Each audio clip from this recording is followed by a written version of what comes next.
É, bem, pessoal, a gente vai apresentar para vocês o trabalho de visualização de dados, da mesma disciplina no DCC UFMG. Eu e o Lucas, né? Vamos cobrir aqui o assunto sobre Covid-19, que foi o tema escolhido para esse projeto, né? Então, a gente percebendo, né, como a gente afirmou no nosso vídeo de apresentação facial, né, existe uma carência de informações, né, um viés claro aí para o número total de casos e mortes, e a gente gostaria de dar uma perspectiva diferente sobre esse assunto. Então, a gente trabalhou na base de dados apresentada, fizemos análise exploratória e as visualizações que a gente vai mostrar aqui para vocês a partir de agora. Então, eu queria convidar o Lucas para poder começar a apresentação, né, dos resultados com o Matplotlib. Bom, então, pessoal, inicialmente nós fizemos alguns gráficos iniciais, né, com o fim de familiarizar com o uso da biblioteca Matplotlib. Então, inicialmente, nós temos aí um gráfico que relaciona, né, a série histórica, os países e o número total de casos no mundo, né? Nós podemos ver aí, ranqueamos aí já o top 10 e a gente pode ver que os Estados Unidos, a Índia e o Brasil continuam liderando aí esse ranking, né? Assim como esse gráfico, né, que relaciona o número o total de casos, nós temos também o gráfico com total de mortes, né, no mundo, né, e nós já podemos ver nessa visualização a Rússia, né, se aproximando, né, já também do Brasil, né, como recentemente mostrado na mídia, né, que acaba está enfrentando um aumento do número de casos lá no país, né. Então, essas foram visualizações básicas, e partindo para as perguntas, né, das quais nós tentamos responder. Então, a 1 e a 6 elas estão bem relacionadas, a gente fez essa relação de como que o número de novos casos evolui, né, com base nas políticas, na implementação de políticas de isolamento, e se é possível explicar, né, verificar causas de aceleração e desaceleração da propagação com base nos dados coletados. Então, inicialmente, nós estamos vendo aí que, com base no Stringent Index, né, que é um dos atributos da base de dados, esse atributo é responsável por informar, né, o rigor, né, da política de isolamento. E nós vemos nitidamente, né, no caso da Alemanha e da França, que são países que estão agora enfrentando uma segunda onda, conforme noticiado, que conforme o índice de rigor cai, né, nós temos um abrupto aumento de casos, né. Então, a gente verifica que essa diminuição da taxa de isolamento, né, ela provocou nesse país um aumento significativo no número de novos casos. Na pergunta número 2, nós estamos relacionando se a velocidade de aplicação dos testes eles têm influência na contenção da doença. E nós chegamos à conclusão que não necessariamente, né? Porque o que acontece é que, conforme nós temos um aumento no número de testes, né? Conforme novos testes são realizados,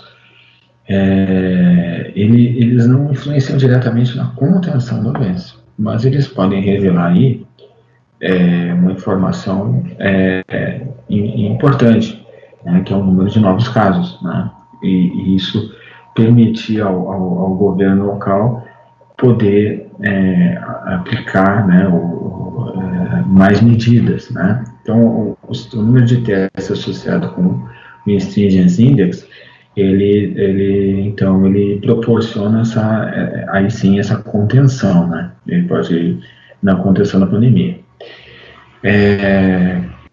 Bom, a princípio, esses gráficos são relativos, então,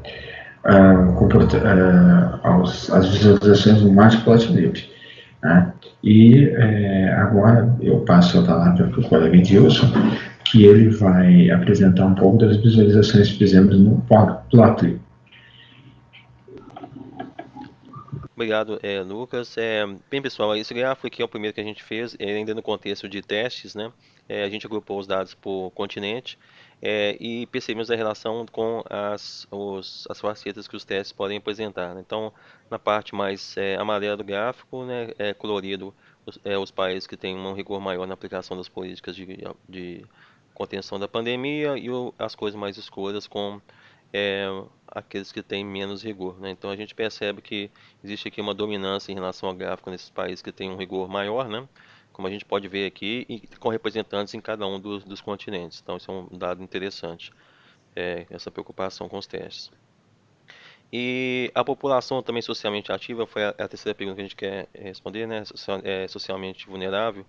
É, a gente percebe, né, até pela visualização simples do gráfico de renda per capita, né, com a esperada dominância aqui dos países do hemisfério norte, né, era esperado então que a gente tivesse um número de casos bem acentuado nesses países, e aí a gente de fato observa uma certa tendência de que os países com renda per capita mais baixa, né, nas cores aqui escuras, tem uma predominância também de casos também nessa faixa intermediária. Fazendo agrupamento por continente, a gente percebeu que esse relação entre renda per capita e número de novos casos, ela varia de continente para continente, né? A gente tem uma relação que é o que a gente esperava na Ásia, né, com países aqui com baixa renda per capita, com elevado número de casos, que é o caso da Índia. Mas na América do Norte, né, a gente tem os Estados Unidos, né, e a gente entende que isso é muito associado às políticas de contenção da pandemia, um número de casos elevado para um país com renda per capita elevada. Né, no caso da África, a gente tem um país intermediário, que é a África do Sul, né, que tem aí o maior número de casos do continente africano. E no caso da Europa, a Espanha e a França, né, e na América do Sul, o Brasil.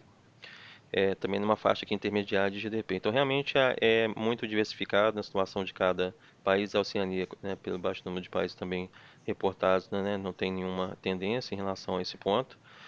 Mas, de fato, a gente observou aqui que, né, pode ter, sim, alguma influência, né, associando essas duas visualizações.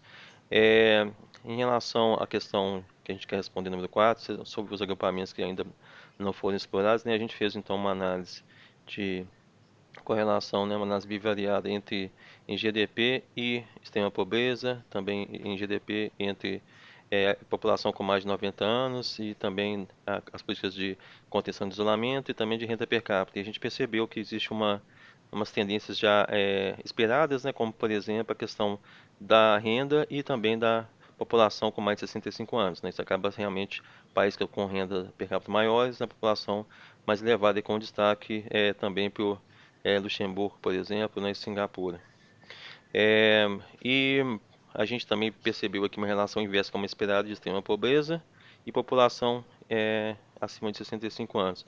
Mas em relação a políticas de rigor do afastamento da Covid, a gente entende que né, isso variou, né, independente do grau de riqueza de cada país. É, por fim, a gente, né, apresenta aqui para vocês uma visualização que a gente entende que é de fácil entendimento, né?